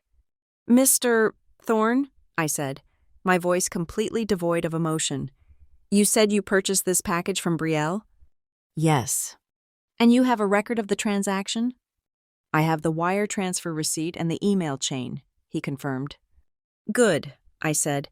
"I am going to ask you to do something, and if you do it, Verilinks will not name you as a co-defendant in the upcoming lawsuit." "I am listening," Julian said, his tone sharpening. "I am going to send you a link to a secure conference line," I said. "I want you to join it. I want you to bring the receipts, and I want you to tell me, on the record, exactly what she sold you. Can you do that?" "If it keeps me out of court, I can do anything," he said. 10 minutes, I said. I hung up. I stood up and walked to the window. The city lights were blurring in the rain. I thought about Brielle. I thought about her panicked texts this morning. "Call me. We need to talk." She wasn't afraid of the social awkwardness. She was afraid of prison. She knew that once I took the stage, the people she had swindled would start calling me. She knew the house of cards was burning. I walked back to my desk. I opened a new file on my computer. I labeled it Evidence Breach Internal. I felt a strange sensation in my chest. It was the death of the last tiny hope I had held on to. The hope that maybe, just maybe, my sister's cruelty was just ignorance, that it was just a personality flaw. But it wasn't. It was predatory. She had looked at her little sister and seen a resource to be mined. She had stripped me for parts. I picked up the metal box and put the NDA back inside. I locked it. I checked the time, 8 o'clock. I sent the link to Julian Thorne. Then, I did one more thing. I forwarded the invite to my lawyer, Marcus. Subject: Urgent. Potential IP theft and fraud. Message: Get on the line. Marcus, you are going to want to hear this, and bring the cease and desist template. We are going to need it. I sat down and put on my headset. The microphone boom hovered near my mouth. I was done playing the victim. I was done playing the sister. Tonight, I was the prosecutor, and court was in session. The night did not end with the discovery of the fraud. It began there.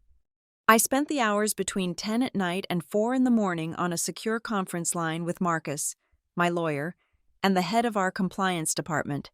I did not scream. I did not throw things. I did not cry over the betrayal of a sister who had sold me out for a consulting fee. I operated with the cold, mechanical precision of a surgeon cutting out a tumor. We need a full forensic audit of the external access logs. I told the team, go back 3 years. If Brielle used that token once, she might have used others. I want to know every single file she touched, every screenshot she might have taken, and every IP address that pinged our servers from the Wexler estate. Harper, Marcus said, his voice gravelly with fatigue. If we find what I think we are going to find, this stops being a family dispute. This becomes federal. Are you ready to pull that trigger? I am not pulling the trigger, I said, looking at the city skyline through my office window. She already pulled it. I am just reporting the gunshot. By sunrise on Monday, the system was locked down.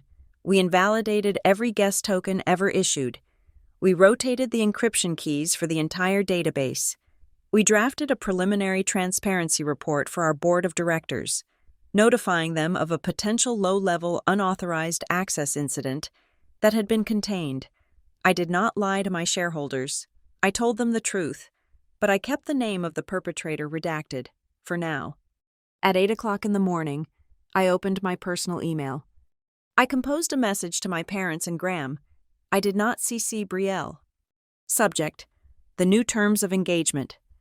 To Mom, Dad, and Graham. Yesterday was a breaking point. You asked how we move forward. Here is the answer. There will be no family office. There will be no board seats. There will be no investment opportunities. If you want to be in my life, you will learn to be my family, not my business partners. We will not discuss links. We will not discuss valuations. We will not rewrite history to pretend you supported me when you did not. You will learn to ask me how I am, and you will listen to the answer without calculating how it affects your social standing. If you can do this, we can rebuild. If you cannot, the silence will continue. Do not reply to this email. Just read it. I hit send. It was not a negotiation. It was a treaty imposed by the victor. Then, I picked up my phone. I had one loose end to tie, and it was the most dangerous one. I texted Brielle. You and I will talk, but not on your terms. Meet me at the Daily Grind on 4th Avenue at 11 o'clock. Do not be late. I chose the Daily Grind for a specific reason. It was not the fancy country club terrace where Brielle liked to hold court. It was a busy, high-traffic coffee shop in the financial district. It was neutral ground. More importantly, I knew the owner, and I knew exactly where the high-definition security cameras were positioned above the corner booth. I did not want a private conversation in a living room where she could cry and gaslight me without witnesses. I wanted a public record. I arrived at 10:45. I bought a black coffee and sat in the corner booth, directly in the frame of the camera mounted near the ceiling. I placed my phone on the table. Face down, I placed the metal box, the one containing the NDA, next to it. At 11 o'clock sharp, the door opened. Brielle walked in. She looked different than she had on the video call. She was wearing oversized sunglasses and a trench coat, like someone trying to be incognito, but failing because the coat was clearly designer and the sunglasses cost more than the barista's car. She looked around nervously, spotted me, and hurried over. She sat down without ordering anything. She pulled her sunglasses off. Her eyes were puffy, but there was a tightness in her jaw that told me she wasn't sad. She was cornered. "Harper," she breathed, leaning across the table. "Thank God. I have been so worried. Are you okay? The article, the pressure, it must be so much for you." I watched her. The performance was impressive. She was trying to pivot back to the caring big sister role, hoping that if she was nice enough, I would forget that she had tried to erase me from existence 24 hours ago. "I am fine," I said. "Cut the pleasantries. Brielle, we are not here to catch up." She recoiled slightly, hurt flashing across her face. "Why are you being so cold? I know yesterday was a mess.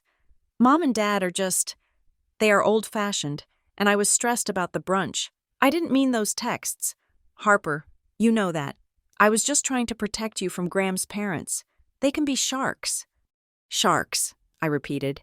Interesting choice of word. I took a sip of coffee. "Let's talk about sharks. Brielle, let's talk about apex predators. Or rather, let's talk about apex strategy." The color drained from her face so fast, it looked like a special effect. Her mouth opened, then closed. Her eyes darted to the left, then back to me. I don't know what that is," she stammered. "Don't," I said. My voice was low, barely audible over the hiss of the espresso machine, but it hit her like a hammer. "Do not lie to me. Not today. I am not the sister you send to the warehouse anymore. I am the woman who can see every digital footprint you have left in the last 3 years." She swallowed hard. She reached for a napkin and started twisting it. "It wasn't what you think," she said, her voice dropping to a whisper. "It wasn't malicious." "You sold a data package to a firm in New York," I said. "You used a guest token I gave you to help fix a PowerPoint presentation. You scraped my proprietary introduction deck, and you sold it for $50,000. Is that correct?" "I didn't sell you," she hissed. looking around to see if anyone was listening. Look, Graham was under so much pressure. His firm was looking for leads in the logistics sector. I wanted to help. I wanted to show him that I could bring value to the table. I didn't think it was a big deal. It was just a slide deck. Harper, it wasn't the nuclear codes. It was intellectual property, I said. And you didn't just give it to Graham. You sold it to a third party. You took money for it. I needed the money, she blurted out. I raised an eyebrow. You needed money? You live in a $2 million house. You drive a Range Rover. It is all debt, Harper, she whispered furiously, tears finally spilling over. All of it. Graham's family controls the trust. We have an allowance. Do you know what it is like to have to ask his father for permission to buy a handbag? I wanted my own money. I wanted a cushion. And you? You were just playing around with your little computer project. I didn't think it was worth anything real. I thought I was just packaging up some industry gossip. So you decided to monetize me, I said. You thought, Harper is worthless, so her work must be free for the taking. You stole from me because you didn't respect me enough to think I would ever find out. I was going to pay you back, she insisted. If the lead turned into a real deal, I was going to cut you in. I told them I was a silent partner so I could bring you in later as a consultant. I was trying to get you a job. Harper. You were trying to get me a job, I repeated, letting the absurdity of the statement hang in the air. You were trying to get the founder of a $4 billion company a consulting gig on her own platform. I didn't know it was worth $4 billion, she cried. How was I supposed to know? You drive a Honda. You dress like that. She gestured vaguely at my blazer. So my modesty is your defense for theft? I asked. She sat back, crossing her arms. A flash of her old arrogance returned. She felt safe now. She had admitted it, but she had framed it as a mistake, a misunderstanding between sisters. She didn't think I would do anything about it. Look, Harper, she said, her voice steadying. I am sorry, okay? I shouldn't have done it, but let's be realistic. You can't prove I sold anything. It was a cash transaction with a guy I met at a mixer. There is no paper trail. So why don't we just drop this? I will never do it again. I promise. We can just move on. I looked at her. She was so confident. She really believed that because we shared blood, I was bound by some code of silence that she had violated a dozen times. She thought she was smart. She thought she had covered her tracks. You think there is no paper trail? I asked. Julian promised me, she said, slipping up. He said it was off the books. Just a consulting fee. Julian Thorne, I said, of Apex Strategy. She froze. How do you know his name? Because, I said, leaning forward. I spoke to him last night, and unlike you, Julian is a businessman who understands risk. When I told him that purchasing stolen IP is a felony, he became very cooperative. Brielle's face went gray. You spoke to him? I did. But that is not the only thing you forgot. Brielle. I placed my hand on the metal box. You said there was no paper trail. You are right that the wire transfer might be hard to trace if you buried it in a shell account, but you forgot about the paperwork you made me sign. What paperwork? She whispered. I tapped the lid of the box. November, 2021. You came to my apartment. You asked for help. And you made me sign a non-disclosure agreement because you said Graham was paranoid. Her eyes widened. She remembered. That NDA, I continued, had a clause that assigned ownership of any work product to you. You made me sign it because you wanted to legally own the data you were about to steal. You created the paper trail. Brielle, you created the evidence that proves premeditation. That was a joke, she stammered. That was just a standard form. It is a legal contract, I said. And combined with Julian's testimony and the server logs showing your unauthorized access, it is enough to send you to prison for corporate espionage and fraud. She stared at me. The reality of the situation was finally crashing down on her. This wasn't a family squabble. This wasn't something she could cry her way out of. She was looking at the end of her life as she knew it. You wouldn't, she whispered. I am your sister. You were my sister when you told me not to come to Easter, I said. You were my sister when you sold my work for pocket money. Being a sister didn't stop you. Harper, please, she said, her voice shaking. Graham will kill me. His parents. If they find out I was selling data, they will cut us off. I will lose everything. You should have thought about that before you put a price tag on my back, I said. I looked at the phone on the table. It was still face down. I have a question, Brielle, I said. And this is the most important question of your life. Did you sell anything else? Did you sell the encryption keys? Did you give them access to the live server? No, she cried. I swear, just the deck. Just the intro deck and some screenshots. Are you sure? I asked.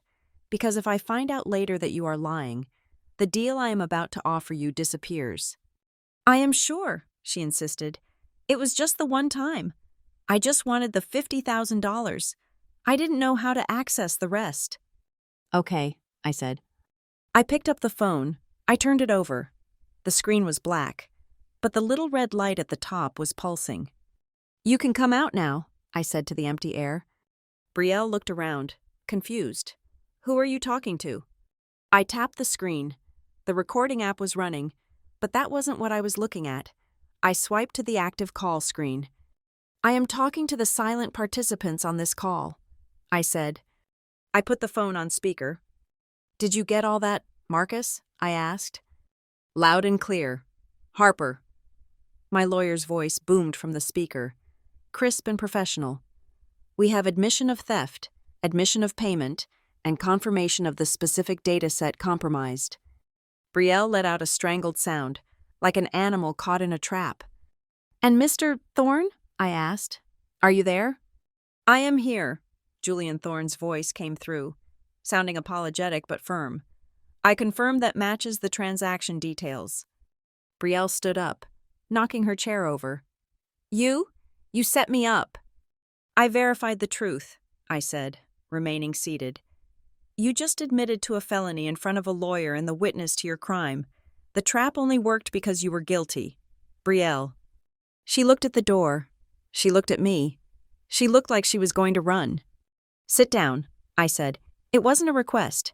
It was an order. If you walk out that door, Marcus files the police report. If you sit down, we discuss the terms of your surrender. Brielle looked at the exit, then back at me. Her shoulders slumped. She collapsed back into the booth, burying her face in her hands. What do you want? She sobbed. I want justice, I said. But not the kind that puts you in a cell. That would be too easy. I want something much more expensive. The recording on the phone stopped, but the silence in the coffee shop booth felt heavier than any noise. I did not look at the security camera in the corner. I did not look at the stunned barista wiping down the counter. I looked only at my sister. I reached into my bag and pulled out a single sheet of paper. I slid it across the table. It was a printed screenshot of an email Julian Thorne had forwarded to me 5 minutes before our meeting. It was the smoking gun. The subject line read, Confirmation of wire transfer, $50,000 for Verilinks deck and access keys. Brielle stared at the paper. Her hands were shaking so badly that when she tried to pick it up, she knocked it to the floor. She scrambled to retrieve it, her designer coat bunching up around her elbows, stripping away every ounce of the elegance she tried so hard to project. You ganged up on me, she hissed, her voice trembling with a mix of fear and indignation. You brought a lawyer into this. You recorded me. You set a trap. Harper, this is entrapment. I leaned back against the cool leather of the booth. I did not force you to speak, I said calmly. I did not force you to sell my property. And I certainly did not force you to admit to a felony on a recorded line. You chose to speak because you thought you could charm your way out of a crime. You thought I was still the little sister who would cover for you if you cried hard enough. Before she could answer, her phone rang. It was lying on the table between us. The screen flashed Graham. She looked at it like it was a bomb. Answer it, I said. Put it on speaker. She hesitated, then tapped the green button with a trembling finger. Brielle! Graham's voice barked through the speaker. Tight with panic, I just got a call from our legal department. They are seeing flags on the server logs. And my father just got a call from some guy named Julian Thorne saying he has proof of a data breach originating from our house. What did you do? Graham, Brielle sobbed. I can fix it. She couldn't finish the sentence. I leaned toward the phone. Hello? Graham? I said. This is Harper. There was a pause on the other end. A long, terrified pause. Harper, Graham said, his tone instantly shifting to that slick, boardroom cadence he used when he was trying to close a deal. Listen, we are all family here. I think there has been a misunderstanding. If there was, an exchange of information. Surely we can look at this as a retroactive licensing agreement. We can work this out.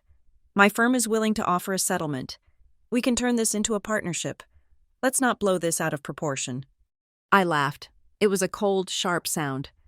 This is not a business negotiation, Graham, I said, and this is not a partnership opportunity. This is theft. Your fiancé stole proprietary data from a $4 billion company and sold it to your competitor. But we can fix it, Graham insisted. We can make it right financially. I am not doing this for money. I cut him off, and I am not doing this for revenge. I have 340 employees who rely on Verilinks to pay their mortgages and feed their children. If I let this slide, if I let people think my system is insecure because my sister wanted a new handbag, I am failing them. I am protecting a livelihood. Graham, not yours, mine. I looked up. My parents were walking through the door of the coffee shop. I had texted them the location 10 minutes ago. I wanted them to see this. I wanted them to see the reality of the golden child. They rushed over, looking frantic. My mother reached for Brielle, who was weeping openly now. What is happening? My father demanded, looking from me to the phone where Graham was still stammering about settlements. Harper, stop this immediately. People are staring. I pointed to the paper on the table. Read it, Dad, I said. My father picked up the wire transfer confirmation. He read it. His face went pale.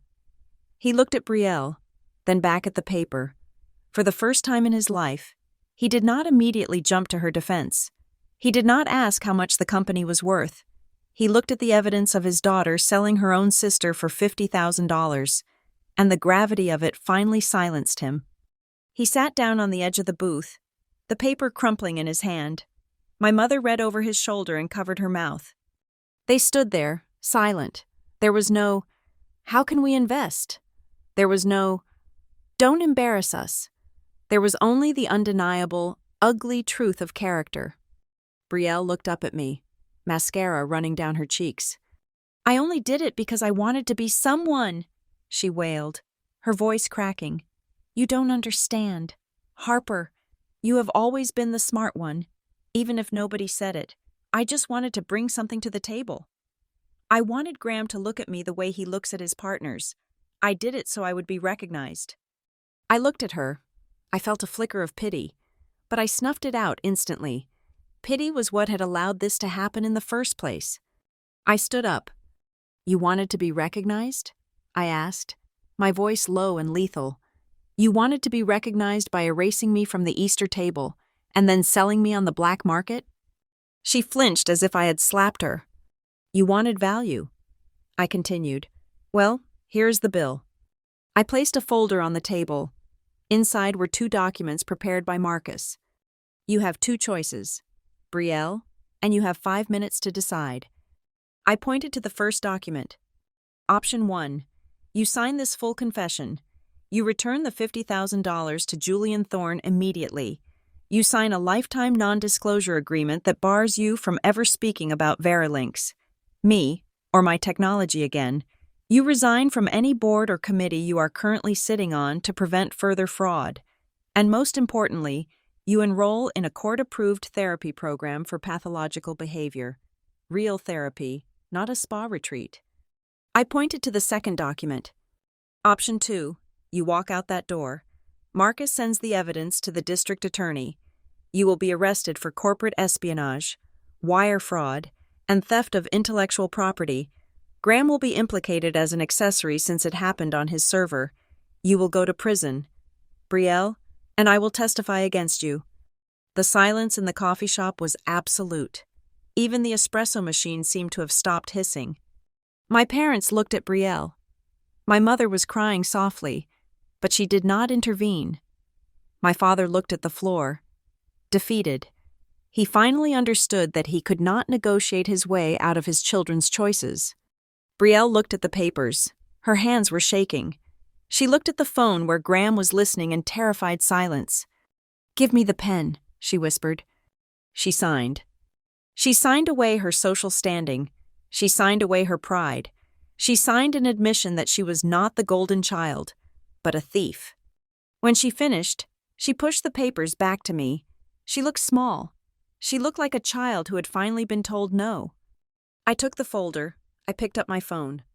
"I am not cutting you off," I said, addressing my parents and Brielle. "I am giving you a chance.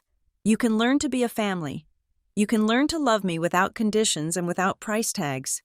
But you will do it from a distance until I decide you are ready to come back to the table." I turned and walked out of the coffee shop. I did not look back. 2 weeks later, the Wall Street Journal called again. It was Elias Thorne. He wanted to do a follow-up piece. The initial article had shattered records for engagement. The world was fascinated by the story of the warehouse worker who built an empire. Rumors were swirling about a family rift, about a sister who had vanished from the social scene, about a sudden restructuring of the Caldwell family dynamic. "Harper," Elias said, "everyone is asking the same question. Why did you keep it a secret for so long? Why did you let them treat you like that?" I stood in my office, looking out at the city of Seattle. The rain was falling, washing the streets clean. "I do not hide," I said into the phone. I just stopped explaining myself to people who never wanted to understand. I hung up. I left the office early that day. I drove out to a quiet hillside cemetery on the edge of town. It was raining lightly, a soft, misty drizzle that felt like grace. I walked to a simple granite headstone. Darlene Pike, beloved mother, mentor. I placed a bouquet of white lilies on the wet grass.